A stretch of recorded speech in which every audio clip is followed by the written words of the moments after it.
أعوذ بالله من الشيطان الرجيم. بسم الله الرحمن الرحيم. يا أيها الذين آمنوا استعينوا بالصبر والصلاة إن الله مع الصابرين.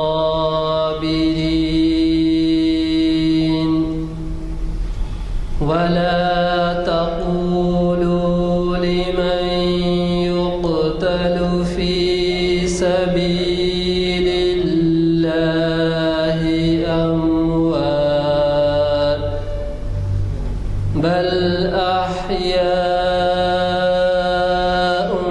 ولكن لا تشعرون.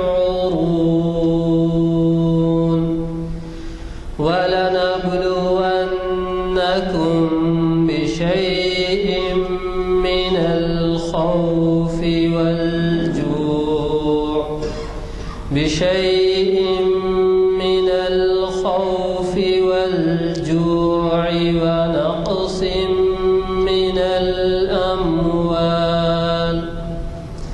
ونقص من الأموال والأنفس والثمرات وبشر الصابرين. صدق الله العظيم.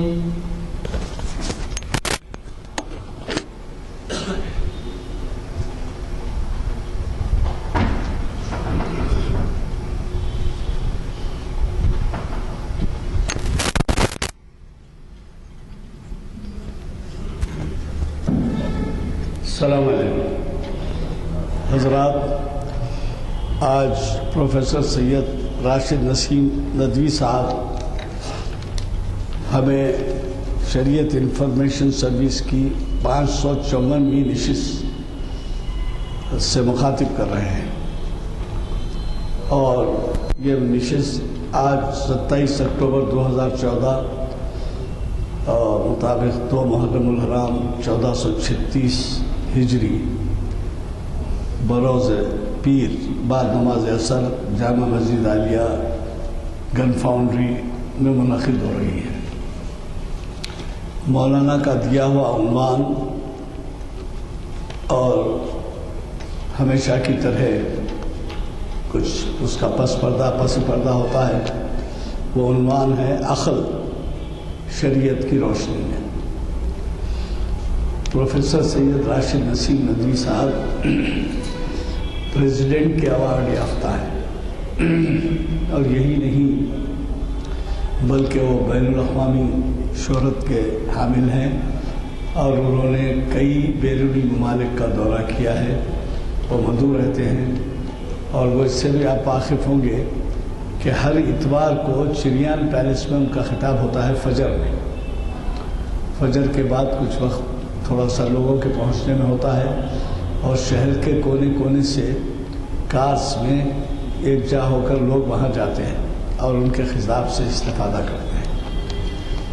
ایسی بزرگ ہستی اور ایسی نامور ہستی جو پریزیڈنٹ کے بھی ایوارڈ یافتہ ہیں، ہمارے ہاں ایک یونیورسٹی ہے، اس کو کہتے ہیں university of foreign languages, Osmania university campus میں ہی ہے۔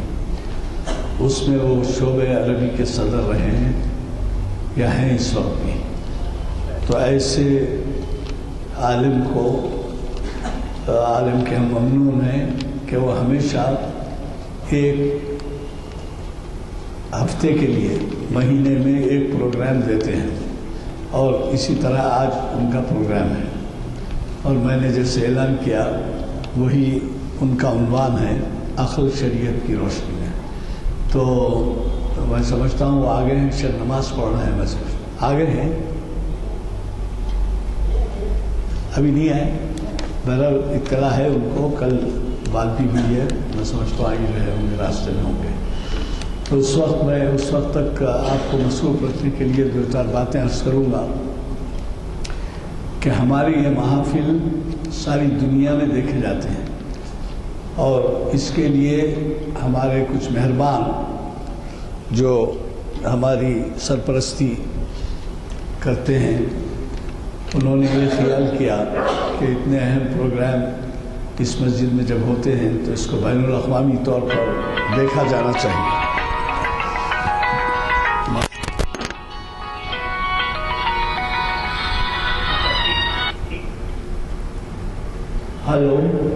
ہلو بولو، تھوڑی دیر سے بات کرو۔ تو جی ہاں، فون آ گیا ہے، یہی ہے فتح مدان کے قریب آ جائیں گے۔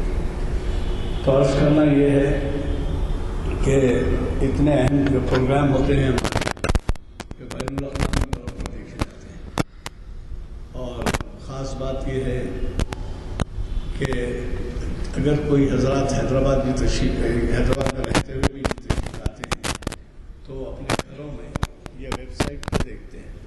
یہ ویب سائٹ کا نمبر نوٹ کر لیجیے، بلکہ آپ یہ کر سکتے ہیں کہ اہل خانہ کو، دوست احباب کو، پڑوس کو بلا کر اپنے گھر میں، یا جن کے پاس بھی سہولت ہو، یہ ویب سائٹ کے اوپر دیکھ سکتے ہیں۔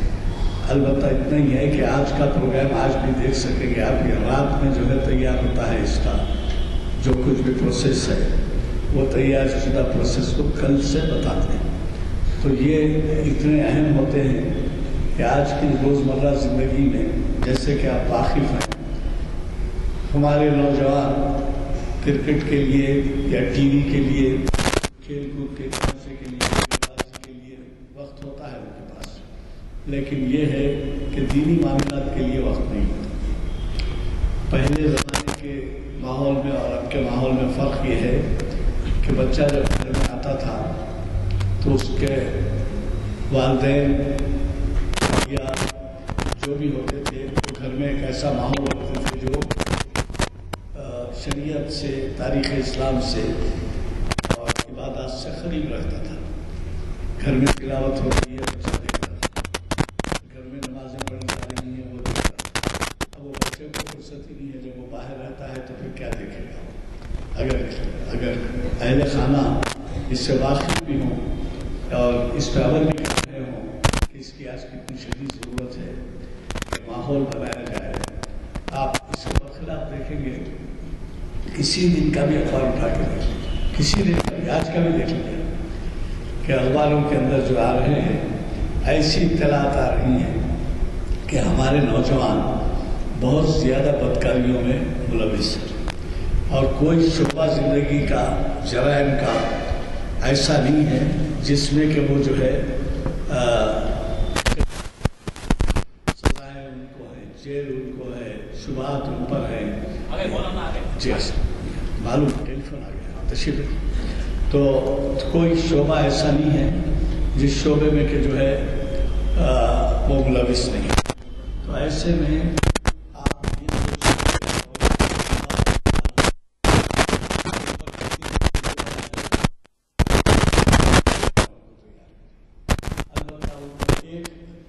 ایسا ماحول ضرور ملتا ہے کہ صاحب فلاں نے تعلیم حاصل کر کے کیا کیا، میرا دوست تو میٹرک پاس کیا اور انٹر پاس کیا اور اتنا کما رہا ہے، اور دوسرے کہتے ہیں کہ صاحب وہ انجینئرنگ کر کے کیا کما رہے ہیں، وہ جو بزنس میں کما رہا ہے۔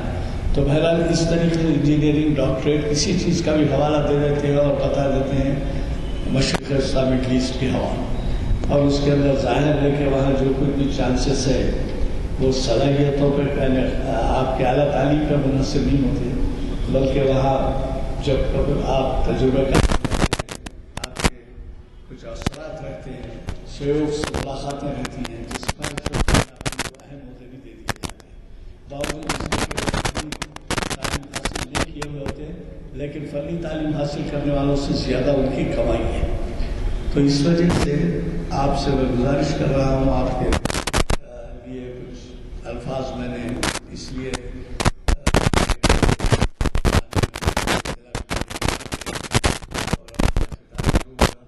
میرے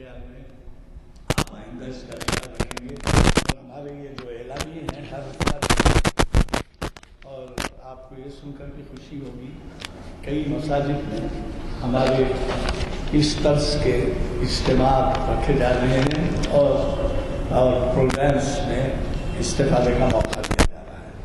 تو یہ جو ہم چاہتے ہیں اگر کسی کو نہیں ملا ہے تو لے لیں، یہ ایک سے زائد لیں اور اپنے محلوں میں مسجدوں میں لگوائیں. اس میں دو طرف چھپاتے ہیں کیونکہ ہمارے بچوں کو اکثر اردو نہیں آتی، تو یہ انگلش ایک طرف اور اردو ایک طرف، ایسے دو دو لے کر آپ لگا سکتے ہیں.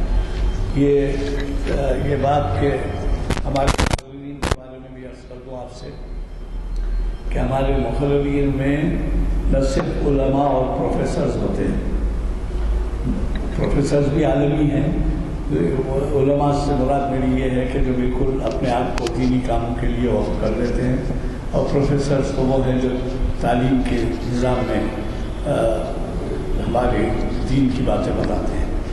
تو ان سے ہٹ کر بھی آپ سن کر خوش ہوں گے کہ جب بیرون شہر سے، ریاست بھر سے، بلکہ ہندوستان کے کونے کونے سے جب لوگ یہاں آتے ہیں اور مخاطب پر کا ان کا موقع ملتا ہے یا تاثرات اپنے بیان کرتے ہیں تو وہ کہتے ہیں کہ ایسی محفل ہم ہر جگہ چاہتے ہیں اور کئی جگہ جو ہے ہم اس کا رواج عمل میں لائیں گے اور ایسی محفلیں جاری کریں. یہی نہیں بلکہ طور پر جو حضرات تشریف لاتے ہیں یہاں پر وہ بھی جو ہے مخاطب کرتے ہیں. چنانچہ اب آپ کو میں اہم بات بتا رہا ہوں. کل جو ہے اقبال اور فلسفہ شہادت کے عنوان سے ایک نشست ہے اردو ہال میں، اور وہ ہے مغرب کے بعد. جیسی مغرب کی نماز نہ ہوگی آپ کو جو ہے اس کا موقع رہے گا کہ آپ اس میں شرکت کریں. اب آپ کی بتائیے فلسفہ شہادت سے تو ہم سب واقف ہیں، لیکن اگر ایک عالم کو سن رہے ہیں تو کتنی بڑی بات ہے. اور وہ عالم کون ہیں آپ جانتے ہیں؟ ایک تقی عابدی نامی ایک بین الاقوامی شہرت کے اسکالر ہیں، اور وہ ٹورنٹو بیسڈ ہیں، یعنی کینیڈا میں رہتے ہیں. اب وہ آئے اور کل انہوں نے ایک خطاب کیا. ہمارے ادبی شخصیت میر انیس، ہمارے میر جو شاعر ہیں، تو ان کے بارے میں انہوں نے کل خطاب کیا اردو ہال میں شام میں. تو کل کا تو آپ نے مس کیے ہوں گے، چند حضرات ہیں یا جو کل شرکت کیے.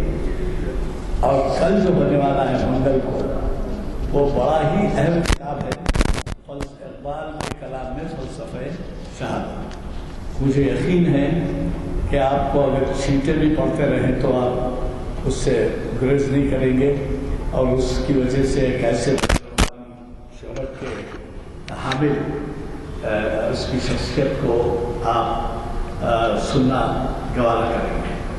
کیونکہ بات یہ ہے آج 2 محرم ہے اور شہادت کے ایام جو ہے وہ ہمارے سامنے ہیں، ہم اسی عشرے سے گزر رہے ہیں. تو ایسے موقع پر اگر آپ فلسفہ شہادت، اور وہ بھی اقبال کے کلام ہے، آپ تو اس سے واقف ہیں کہ اقبال کو جو ہے شاعر اسلام کہا گیا ہے. اور ویسے بہت کم لوگ جانتے ہیں کہ جانب صدر عالمی انجمن ترقی اردو سابق صدر ڈاکٹر راج بہادر گوڑ نے میری توجہ مبذول کروائی تھی کہ صاحب اقبال کے فارسی کلام، ان کے کلام کا فارسی حصہ 60% ہے اور اردو 40% ہے. تو 60% کلام کے لیے آپ کیا کر رہے ہیں یہ پوچھے تھے مجھ سے.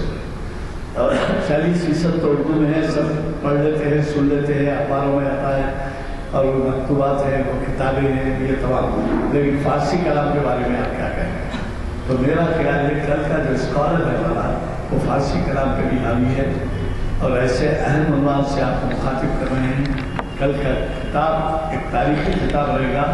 ہماری اقبال شناسی کی جو محفلیں ہیں اس کے بارے میں بھی کچھ بتا دوں آپ کو کہ اس کا آغاز آج سے 16, 17, 18 سال پہلے ہوا، اور اس وقت سے پابندی سے ہفتہ ہوتے ہیں، کبھی ملتوی نہیں، سوائے اس کے کہ تہوار آ جائے یا کوئی ناگہانی صورت ہو، کرفیو ہو جائے یا بارش ہو جائے.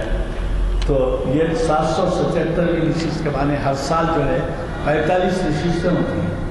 یعنی 52 ہفتوں میں رمضان کے 4 ہفتے اور 2-3 ہفتے نہیں ہوئے تو 45 نشستیں ہوتی ہیں، تو 1 سال کے 45 نشستیں تو 10 سال کے 450، تو اب یاد رہے کہ 777 نشستیں، سمجھے نا؟ تو اس طرح سے اب آپ غور فرمائیے کہ یہ کتنی اہم نشست ہے کل کی، اور کل کی نشست میں آپ کا شرکت کرنا بہت ضروری ہے۔ ایک باہر کے اسکالر کو سنیے، کل ہمارے ساتھ مغرب وہاں پڑھ سکتے ہیں آپ، مغرب اگر کہیں اور پڑھ رہے ہیں تو اردو اور تشریف لا سکتے ہیں، مگر یہ خیال کریے کہ 3-4 دن کے لیے موسم ذرا خراب ہے، فرض کیجیے چھینٹیں پڑ جائیں یا کچھ ایسی بات آئے ترشح ہو جائے تو آپ اس کو وجہ بدلا کر گھر میں نہ بیٹھیں۔ آج کے حاضرین سے ہماری ہمت افزائی ہو رہی ہے، جیسے میں نے کہا پروفیسر سید راشد نسیم ندوی صاحب یہ ہمارے لیے سرفرازی فرماتے ہیں کہ وہ مہینے میں 1 مرتبہ ہمارے پاس خطاب کرتے ہیں، اور آج جو ہے ان کا خطاب ہے جیسے کہ میں نے پہلے کہا عقل شریعت کی روشنی میں، اس عنوان سے میں ان سے گزارش کرتا ہوں کہ وہ شہنشین پر تشریف لائے۔ اور ایک بات بتا دوں، کل کے علاوہ 4 شنبے کے دن بھی یہاں پر معاشی ترقی اور فکر اقبال کے عنوان سے پروفیسر خواجہ ناصر الدین صاحب ایک مشہور اسکالر ہے، وہ بھی ہمیں مخاطب کر رہے ہیں۔ وہ محفل اقبال شناسی کی 777ویں نشست، کل کی نشست اسپیشل نشست ہے، اس میں آپ بھی آئیے، اپنے ساتھیوں کو بھی لیتے آئیے۔ اردو ہال کئی ہمارے ادبی وہاں پر جلسے ہوتے ہیں، اور ہمارے لوگ خود اس سے واقف نہیں ہیں، حمایت نگر میں ہیں، اگر کئی ایسے حضرات جو اب تک نہیں آئے وہ آئیں تو ہماری ادبی سرگرمیوں کو بھی دیکھ لیں گے۔ میں مولانا سے گزارش کرتا ہوں کہ وہ پروفیسر سید راشد نسیم ندوی صاحب سے کہ وہ شہنشین پر تشریف لائے، عقل شریعت کی روشنی کے عنوان سے ہمیں خطاب فرمائے۔ الحمدللہ رب العالمین، والصلاة والسلام على سید المرسلین وعلى آلہ وأصحابہ اجمعین، اما بعد۔ قد قال اللہ تبارک وتعالی فی القرآن المجید والفرقان الحمید، وقالوا لو كنا نسمع نعقل ما كنا في أصحاب السعير، صدق اللہ العظیم۔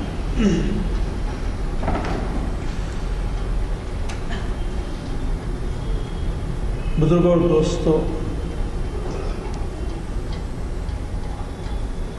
ہو سکتا ہے کہ آج کا عنوان آپ کو قدر حیرت میں ڈال دے اور آپ کچھ الجھن محسوس کریں کہ عقل کو شریعت سے کیوں ناپا جا رہا ہے۔ یہ انسان کی ما بہ الامتیاز صفت ہے، وہ صفت ہے جس سے انسان نمایاں ہوتا ہے۔ اس کے معنی یہ کہ آگے ہم ذہانت شریعت کی روشنی میں، مہارت شریعت کی روشنی میں، اس طرح کے عنوانات منتخب کریں۔ معاملہ ایسا کچھ نہیں ہے، معاملہ یہ ہے کہ بہت ساری باتیں آج کل عقل کی روح سے شریعت کے بارے میں کہی جاتی ہے،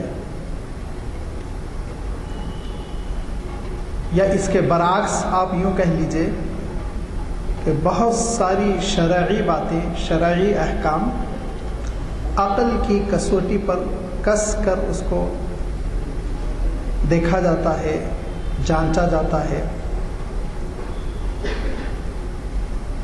روز افزوں یہ کیفیت بڑھتی چلی جا رہی ہے، اور آپ حضرات کو یہ حقیقت اس وقت محسوس ہوئی ہوگی جب یہ قمری مہینہ، پچھلا مہینہ جو ختم ہوا ذی الحجہ کا، اس مہینے کے چاند میں فرق آیا 2 دن کا، تو بڑا سوال تھا، اور بڑی تشویش تھی لوگوں کو کہ یہ کیسے ہو سکتا ہے کہ جمعہ کے دن حدود حرم میں یوم عرفہ ہے اور وہ یوم عرفہ پورے 2 دن کے بعد اتوار کے دن ہندوستان میں، اس کے معنی یہ کہ ہم کو یوم عرفہ کی فضیلت نہیں مل رہی ہے، اس کے معنی یہ کہ ہم یوم عرفہ کا روزہ 9 ذی الحجہ کا روزہ صحیح انداز میں نہیں رکھ پا رہے ہیں۔ بیشتر نوجوانوں کے یہ سوال ہوتا تھا اور ہر موقع پر کچھ نہ کچھ اس طرح کے اعتراضات اور سوالات ذہنوں میں برپا ہوتے ہیں، کھڑے ہوتے ہیں۔ لہذا ہم اپنی عقل کو بھی سمجھیں اور شریعت کو بھی سمجھیں۔ انشاءاللہ اس کے بعد سے بہت سارے سوالات خود بخود رفع ہو جائیں گے، نہیں اٹھیں گے۔ اس تناظر میں، اس پس منظر میں مجھ سے جب عنوان پوچھا گیا تو میں نے عرض کیا کہ عقل شریعت کی روشنی میں۔ عقل کی اتنی اہمیت ہے، اتنی اہمیت ہے آپ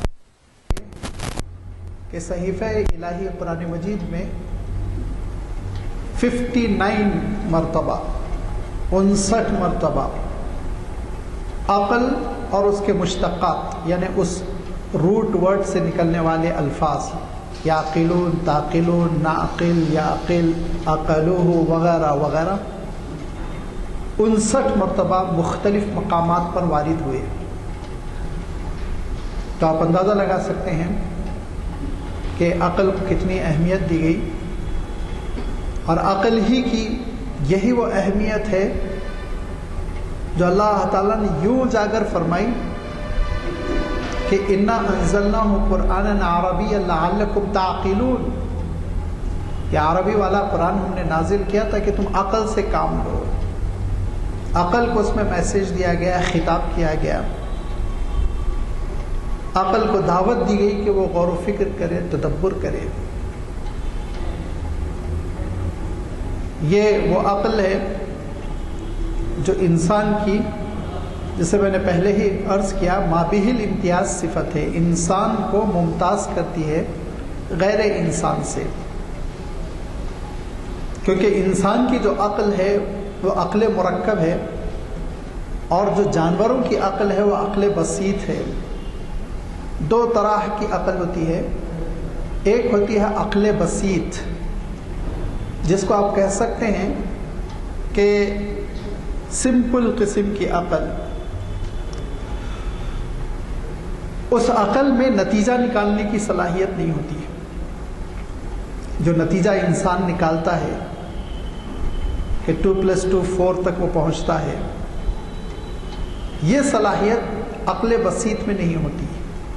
عقل بسیط کس کو کہتے ہیں کہ ایک مویشی نے یہ محسوس کیا کہ یہ گھاس ہے، ہری ہے اور مجھے کھا لینا چاہیے، بس اس کو اللہ تعالیٰ نے اتنی ہی عقل دی، وہ اس فیصلے پہ نہیں پہنچتا کہ اس گھاس کو اوپر اٹھا کے رکھا گیا ہے، رکھنے والا حفاظت کرنا چاہتا ہے، میں کھاؤں گا تو ہو سکتا ہے وہ میری پیٹھ پہ لاٹھی برسائے گا، وہ نہیں سوچ پاتا، لہذا وہ منہ لگاتا ہے، لاٹھی کھاتا ہے۔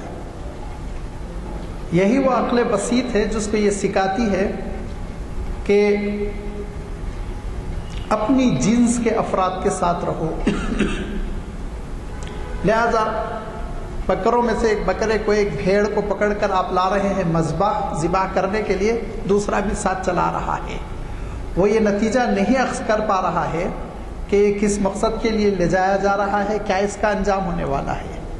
اس کو اس کی عقل اتنا بتاتی ہے کہ اپنے اسپائس کے، اپنے جنس کے جو اور جانور ہیں ان کے ساتھ زندگی بسر کرنا ہے تم کو، لہذا وہ ساتھ ساتھ بھاگا چلا آتا ہے، وغیرہ وغیرہ، اور بھی بکثرت مثالوں سے اس حقیقت کو سمجھ سکتے ہیں۔ جبکہ عقل مرکب، کمپاؤنڈ ٹائپ جو عقل ہوتی ہے، عقل مرکب انسان کو دی گئی ہے، اس میں کوئی اور شریک نہیں ہے۔ انسان نتیجہ نکالتا ہے، اور وہ نتیجہ اس طور پر نکالتا ہے کہ اگر میں آج محنت کروں گا اور میں اپنے سرمایہ کو صحیح مصرف میں لگاؤں گا تو کل مجھے یہ فائدہ ہوگا اور اس فائدے کو میں اس کام میں لا سکتا ہوں.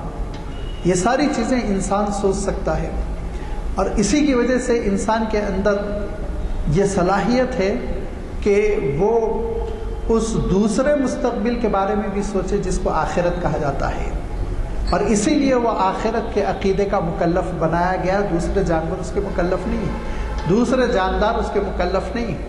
انسان ذمہ دار ہے کہ وہ آخرت کی گتھی کو سلجھائے، اور لازمی بات ہے چونکہ وہ صرف اپنی عقل سے نہیں سلجھا سکتا، اس لیے نبوتوں کی روشنی میں، کلام الہی کی روشنی میں اس مسئلے کو سلجھانا پڑتا ہے. یہ وہ عقل ہے جو اس کو بتاتی ہے کہ مستقبل کیا ہونے والا ہے. اس عقل کا عالم یہ ہے کہ یہ عقل کے درجے ہوتے ہیں. کم سے کم آپ یوں سمجھ لیجئے اس کے 3 درجے ہیں. ایک ہے عقل ناقص، اور دوسرا ہے عقل کامل، اور تیسرا ہے عقل سلیم. عقل ناقص کس کو کہتے ہیں؟ عقل ناقص اس کو کہتے ہیں جس کے پاس تجربات اور نالج کی کمی ہے. عقل تو ہے، آپ بہت سارے افراد کو دیکھیں گے کہ ماشاءاللہ وہ ذہین بھی ہیں، ہو سکتا ہم سے ذہین ہوں، لیکن وہ بیچاروں کی تعلیم اور تربیت نہیں ہوئی، اسی لیے وہ لیبر بنے ہوئے ہیں. وہ اپنا کام جانتے ہیں، ان کو یہ پتا ہے کہ لکڑی کا استعمال کیسے کیا جائے، لہذا وہ کارپینٹر بنے ہوئے ہیں. وہ نہ IPS آفیسر بن رہے، نہ IAS آفیسر، نہ ترقی کر رہے ہیں. اپنی جگہ پہ انہوں نے زندگی بسر کی. کیوں؟ اس لیے کہ انہوں نے تعلیم اور تربیت یہ دونوں سورسوں سے استفادے کی کوشش نہیں کی. تربیت میں جو پہلو ہے اس کو آپ ذہن میں رکھیے.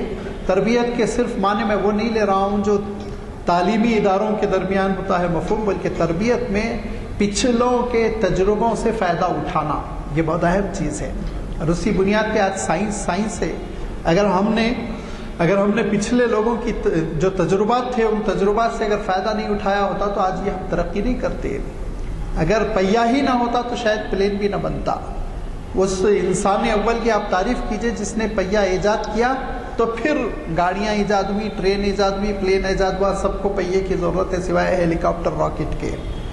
معلوم یہ ہوا کہ پچھلوں کے تجربات سے استفادہ کرنا یہ اصل تربیت ہے، اور یہی بڑا شفٹ کرتا ہے اپنے چھوٹے کی جانب. تو میں عرض کر رہا تھا عقل ناقص وہ ہوتی ہے جو دراصل یہ دونوں چیزوں سے محروم اور ترقی نہ کر پائی، اپنی جگہ وہ شرنک ہو کر رہ گئی، سمٹ کر رہ گئی، اس کو نشو و نما کے مواقع نہ ملے. عقل کامل وہ ہے جس کو یہ دونوں چیزیں مل جائے، تعلیم اور تربیت، اور یہ دونوں میں سے ایک پلر بھی نہ ہو تو پھر وہ عقل کامل نہیں بن پاتی ہے، بیچ ہی کے مرحلے میں رہ جاتی ہے. لہذا عقل کامل ہوتی ہے اس انسان کی جس کے پاس علم بھی ہو اور جس کے پاس تجربات بھی ہو.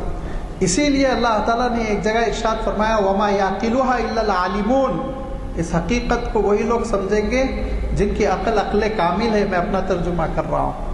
وَمَا يَعْقِلُهَا إِلَّا الْعَالِمُونَ ارشاد فرمایا. جن کے اندر نالج ہے، علم ہے، سمجھ ہے، تجربات ہے، وہ اس حقیقت کو سمجھ پائیں گے. باقی جو عقل ناقص رکھتے ہیں وہ اس حقیقت کو نہیں سمجھ پائیں گے. عقل ناقص والوں کا تذکرہ کرتے ہوئے ارشاد فرمایا کہ وہ جہنم میں جانے کے بعد پچھتائیں گے کیونکہ انہوں نے اپنی عقل کو بالکل کام میں نہیں لایا اور ایمان کے لیے اس کا استعمال ہی نہیں کیا. لہٰذا جہنم میں جب وہ پہنچ جائیں گے تو وہ کہیں گے کہ وَقَالُوا لَوْ كُنَّا نَسْمَعُ وَنَعْقِلُ مَا كُنَّا فِي أَصْحَابِ السَّعِيرِ. اے کاش ہم عقل سے کام لیتے تو جہنم میں نہ ہوتے. عقل کا جو ابتدائی کام تھا، انیشیل اسٹیج، اس کو بھی انہوں نے استعمال نہیں کیا. جانوروں جیسی زندگی بسر کی. مالک کون ہے پہچاننے کی کوشش نہیں کی.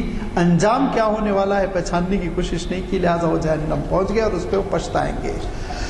عقل ناقص، عقل کامل، عقل سلیم بھی ایک عقل ہوتی ہے. اور عقل سلیم اس کو کہتے ہیں جو 3 عیوب سے بالاتر ہو، جس میں 3 قسم کے فالٹ نہیں ہونے چاہیے. پہلا عیب اس میں انانیت، میں پن نہیں ہونا چاہیے، جس کو حیدرآبادی کہتے ہیں عقل کل. سب کچھ اپنے آپ کو سمجھتا رہتا ہے انسان. تو عقل کامل کا حامل بھی کبھی کبھی انانیت کا شکار رہتا ہے، میں پن کا، پراؤڈی پن، جس کی وجہ سے وہ دوسروں کی بات کو اہمیت نہیں دیتا اور اس کا خمیازہ بھگتتا، نقصان اٹھاتا ہے. اس کا خمیازہ بھگتتا ہے، نقصان اٹھاتا ہے. لہذا عقل سلیم کے لیے پہلی شرط ہے کہ انسان کے اندر تکبر اور میپن نہیں ہونا چاہیے. دوسروں کی بات سننے اور اس سے استفادہ کرنے کی صلاحیت ہونی چاہیے. ہمیشہ عقل تیار رہے کہ نئے تجربات سے استفادہ کرو، نئی باتیں قبول کرو، اچھی باتیں قبول کرو، جس کو عربی میں کہا جاتا ہے دا ما صفا وہ خذ ما صفا داما قدر، ہر اچھی بات لے لیا کرو، بری بات چھوڑ دیا کرو۔ پہلی چیز یہ ہے۔ دوسری یہ کہ عقل کے اوپر ایک پردہ پڑ جاتا ہے، ایک حجاب پڑ جاتا ہے، اور اس کی وجہ سے عقل پھڑپھڑا کے رہ جاتی ہے، کام نہیں کر پاتی۔ وہ معنی کیا ہے، وہ پردہ کیا ہے؟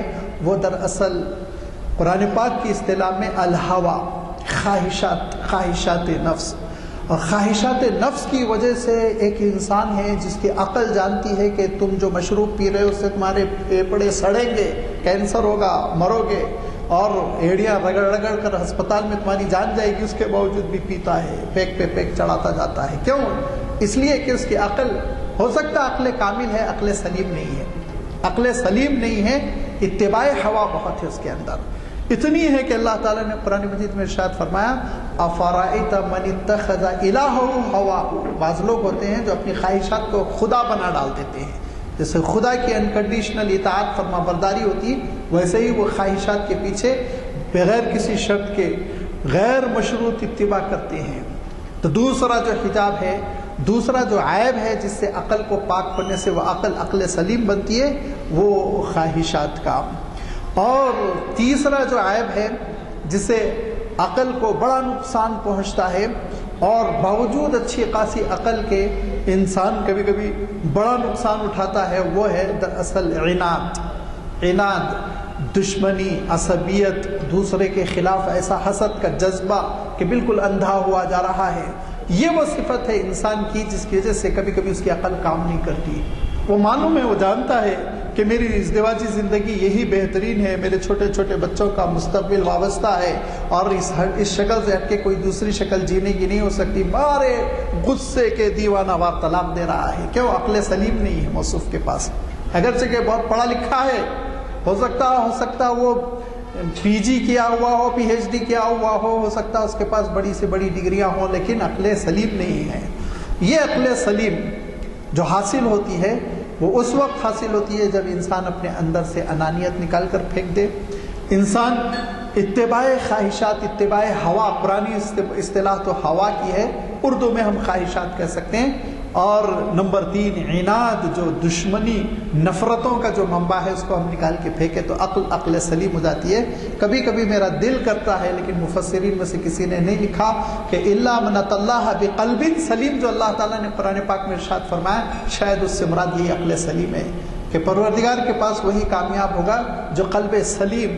قلب کو اصل قرآن پاک میں تعقل کا منبع سمجھا گیا، غور و فکر کا سورس، جہاں غور و قلب سے مراد یاد رکھیے وہ ہارٹ نہیں ہے جو پمپنگ کرتا ہے، بلکہ قلب جب کبھی قرآن مجید کہتا ہے تو سوچ و فکر کا مرکز، سوچ و فکر کا، لازمی بات ہے، اس کو آپ عقل سے تعبیر کر سکتے ہیں۔ لہذا اللہ تعالیٰ ارشاد فرماتا ہے کہ الا من اتى اللہ بقلب سلیم ازلفت الجنۃ للمتقین، ایسے متقیوں کے لیے جنت بہت قریب کر دی گئی، کہا گیا کہ جو اپنے آپ پہ کنٹرول رکھتے ہیں، جو اپنی عقل کی تربیت کرتے ہیں۔ تو دوستو یہ عقل وہ عقل ہے جس کو اتنی قرآن پاک نے اہمیت دی، اور ایسا اللہ تعالیٰ نے قرآن پاک میں اس کا مختلف انداز میں تذکرہ کیا۔ اور اس عقل کی اہمیت کے تذکرے کے بعد تاکہ یہ حقیقت آپ کے سامنے میں دو ٹوک الفاظ میں رکھ دوں کہ عقل کی اہمیت کا اسلام ہرگز منکر نہیں ہے، عقل کی غیر معمولی اہمیت ہے۔ صحیفہ الہی میں اس کی اتنی تعریف اور اس کے سلسلے میں اتنے بیانات ہیں۔ اس کے بعد میں دوسری حقیقت رکھنا چاہتا ہوں جس کے لیے آج کا یہ عنوان منتخب کیا گیا ہے۔ دوسری حقیقت کیا ہے؟ دوسری اہم بات کیا ہے؟ چاہے عقل جس درجے پہ پہنچ جائے، وہ وحی الہی کی اتباع میں جب رہے گی، وحی الہی کو جب بالادستی رہے گی، اور عقل جو ہے وحی الہی کی روشنی میں جب زندگی بسر کرے گی، اس وقت تک کامیابی ہے۔ جب وحی الہی کو عقل کے تابع بنانے کی کوشش کی جائے گی تو عظیم الشان فساد برپا ہوگا، بہت بڑا بگاڑ پیدا ہوگا۔ کیوں؟ اس لیے کہ اللہ تعالیٰ نے انسان کو جو صلاحیتیں دی ہیں، جو اعلیٰ سے اعلیٰ صلاحیتیں دی ہیں، ان کے بارے میں تبصرہ کرتے ہوئے اللہ تعالیٰ نے ارشاد فرمایا وما اوتیتم من العلم الا قلیلا، بہت کم دیا گیا تم کو، بہت کم دیا گیا۔ اور یہ ارشاد فرمایا فوق کل ذی علم علیم، بڑے سے بڑا عالم ہو، یاد رکھو عالم کی ذات کو نہ بھلاؤ، اللہ تعالیٰ کو نہ بھلاؤ. اس کا علم حقیقی ہے، تمہارا علم اکتسابی ہے. اس کا علم حقیقی ہے، لہذا اس میں خطا نہیں. تمہارا علم کمایا ہوا ہے اور کمانے والی چیز میں غلطی ہو سکتی ہے. ملاوٹ کے ساتھ نل میں جب پانی آتا ہے تو بہت ممکن ہے کوئی چیز ملاوٹ کی آ جائے. کیوں؟ وہ باہر سے آ رہا ہے، کسی اور سورس سے آ رہا ہے. لیکن آپ کا اپنا ذاتی پانی ہے، وہ یہ خود اپنا پانی ہے اور اس میں کہیں سے کوئی آنے اور ملاوٹ کا اندیشہ نہیں ہے. تو سوچیے آپ دونوں میں فرق. اللہ تعالیٰ کا علم ذاتی ہے، ساری مخلوق کا علم اکتسابی ہے. لہذا یہ ارشاد فرمایا کہ دیکھو وحی الہی جو ہے نا وہ عقل سے بالادست ہے، بہت عقل سے بلند ہے. اپنی عقل کو ہمیشہ وحی کے تابع کر دو. بہت ساری چیزوں کو تم عقل سے نہیں سمجھ سکتے. یہ ہمارا اور معتزلہ کا اختلاف ہے. معتزلہ ایک فرقہ ہوا کرتا تھا، آج کل تھوڑی بہت ان کی فکر تو زندہ ہے لیکن افراد نہیں ملتے. وہ فرقے کے بہت بڑے بڑے امام گزرے ہیں، اور آپ یقین جانیے کہ جو سب سے اچھی تفسیر سمجھی جاتی ہے زبان کے اعتبار سے وہ ہے الکشاف. اور اس کے جو مصنف ہے زمخشری، محمود جار اللہ زمخشری، وہ معتزلی ہیں. بڑے معتزلی افراد پائے جاتے تھے. معتزلی جو کہتے تھے عقل اور وحی الہی کا درجہ برابر ہے. یہاں سے جھگڑا ہوا، اور جمہور سارے مسلمانوں کے سارے فرقے وہ یہ کہتے نہیں، عقل تابع ہے کس کے؟ وحی الہی کے. ابھی اس کا میں ایک ثبوت دینا چاہتا ہوں، بلکہ کئی ثبوت ہے، لیکن پہلا وہ ثبوت دینا چاہتا ہوں جس سے آپ بات بہت واضح انداز میں سمجھ لیں گے.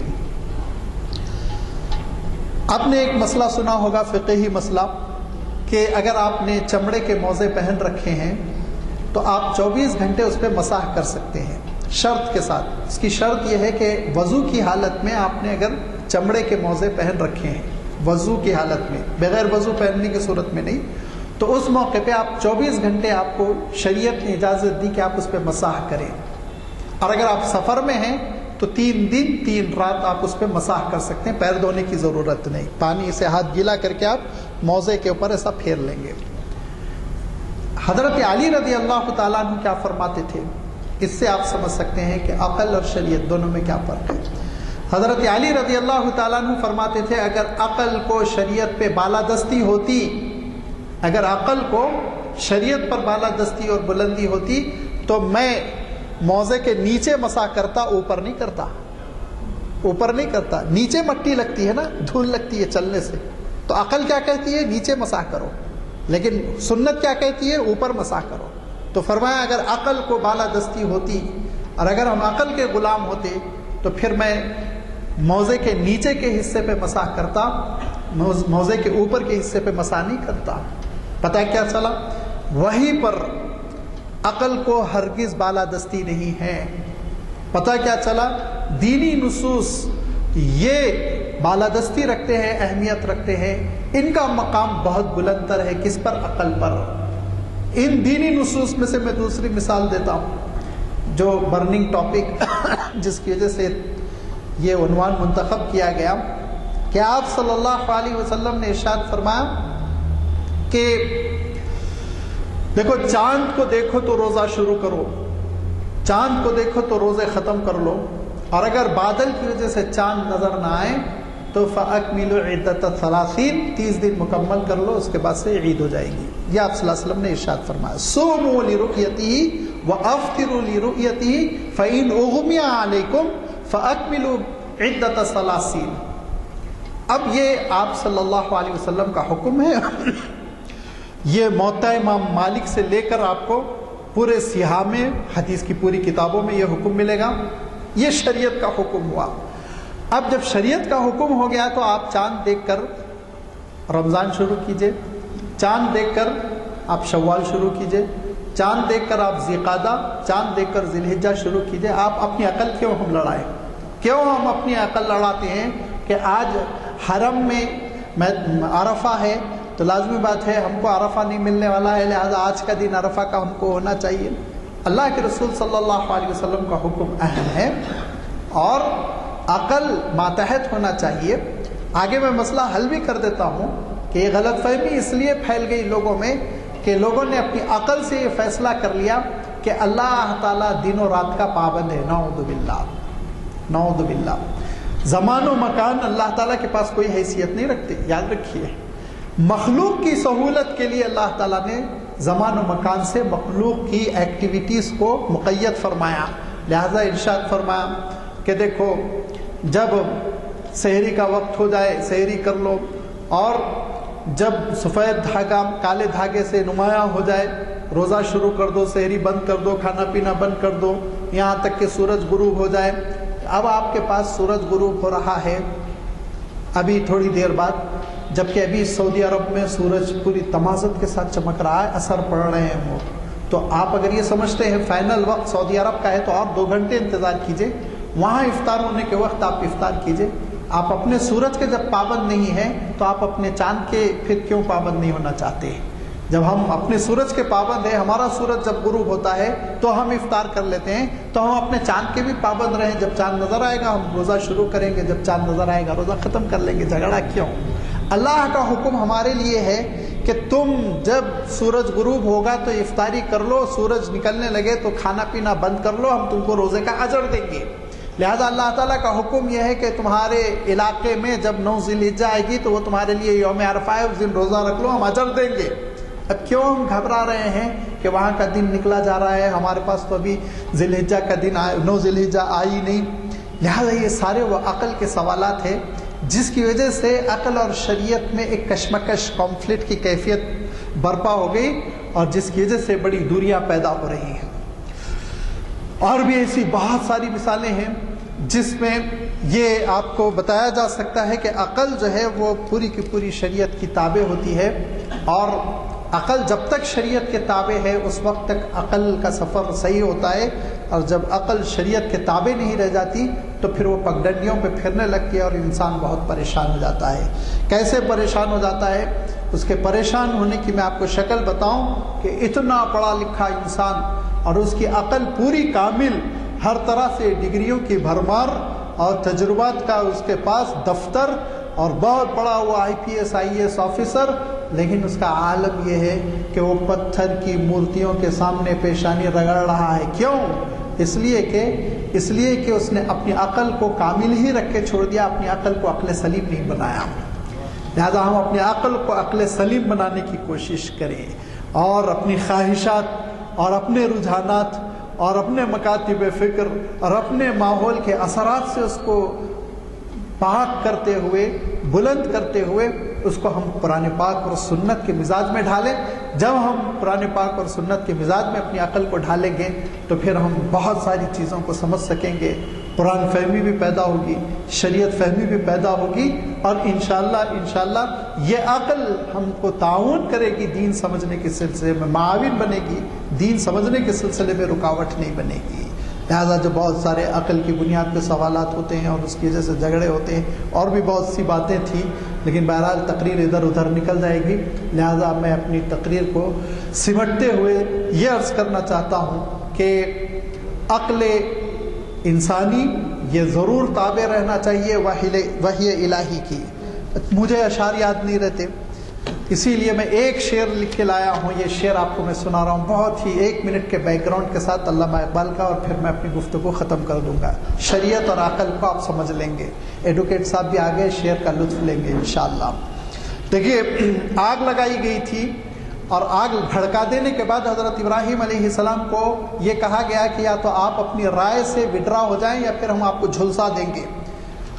عقل کامل کیا کہتی ہے؟ عقل کامل دیندار لوگوں کی بھی، ہم جیسے دیندار لوگوں کی بھی عقل کیا کہتی ہے؟ ہم جیسے دیندار لوگوں کی عقل بھی یہ کہتی ہے کہ آگ میں کیوں کودے بھائی، ہم زندہ رہیں، باقی رہیں تو دین کی خدمت کریں گے، لوگوں کو سمجھائیں گے، شرک سے بچائیں گے. لیکن حضرت ابراہیم علیہ السلام نے جو کیا، حضرت ابراہیم علیہ السلام نے عقل کو اپنے مقام پر رکھا. بے خطر کود پڑا آتش نمرود میں عشق، عقل ہے محو تماشائے لب بام بھی. عقل وہیں ٹھہری رہی، حضرت ابراہیم بہت آگے بڑھ گئے. یہ محرم شروع ہو چکا ہے، اور اس محرم میں 10 محرم کو بھی حضرت حسین نے عقل کو لب بام رکھا، بہت آگے بڑھ گئے، دوسرا ایک سرفروشی کا نمونہ پیش کیا. تو میرے دوستو، یہ ہے اسلام میں عقل کا مقام، کہ اس کی اہمیت تو کلیدی اور بہت ہے، اساسی ہے. لیکن یاد رکھیے وحی الہی کے مقابلے میں وہ کچھ بھی نہیں ہے. اللہ تعالیٰ کی خوشنودی اور اس کے دین کے مقابلے میں اس کی اہمیت بہت گھٹ جاتی ہے. اس کو تابع ہونا چاہیے. وآخر دعوانا ان الحمد للہ رب العالمین.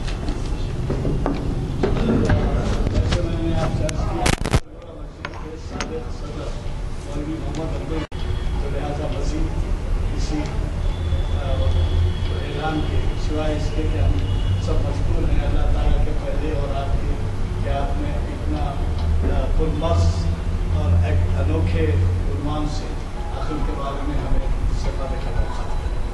آپ کو جیسے میں نے کہا ہے کل کے پروگرام میں اردو بات ہونے کے بعد ضرور تشریف لائیے. آپ کو اندازہ ہوگا کہ کیسے کیسے بڑے بڑے عالم ہمارے پاس موجود ہیں. تفریح بھی حیدرآباد کی ہیں اور کینیڈا میں مقیم ہو گئے اور یہ اہم عنوان سے آپ کو خاطر ہوئے. اور وہ عنوان ہے جیسے میں نے کہا ہے کیا عنوان ہے علامہ اقبال میں فلسفہ شہادت.